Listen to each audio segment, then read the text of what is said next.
In today's video, I'm going to teach you how to code in Miro. By the end, you'll know exactly how to add beautifully formatted code to your boards using Miro's code block, so your notes, diagrams, and technical docs look clean and professional. First, log into your Miro account and open the board where you want to work. Any board will do. If you're collaborating, make sure you're on the right project and that you have edit access. It can help to zoom in a bit and clear a space on the canvas so you have room to place your code.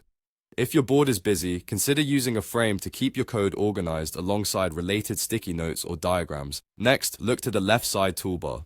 Find and click the More Apps icon. It often looks like a small grid or a puzzle piece. In the search bar that appears, type code block.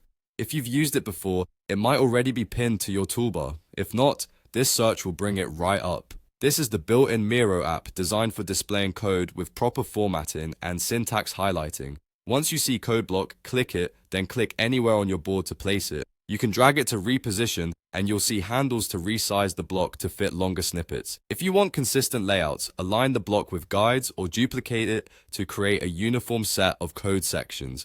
Keeping your blocks tidy makes reviews and workshops much easier. Now, add your code.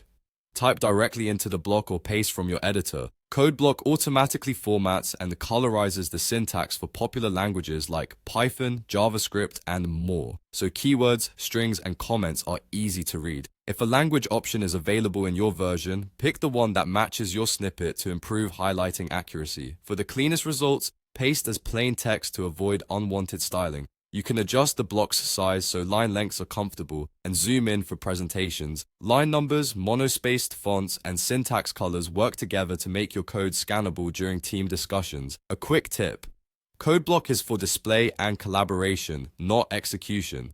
Use it to explain logic, annotate with arrows or shapes, and connect it to flowcharts or user journeys. When you're done, everything stays on the board, ready for teammates to review or comment. That's it. Log in and open your board. Find code block in More Apps, place it, and paste your code. Simple, clean, and perfect for technical collaboration inside Miro.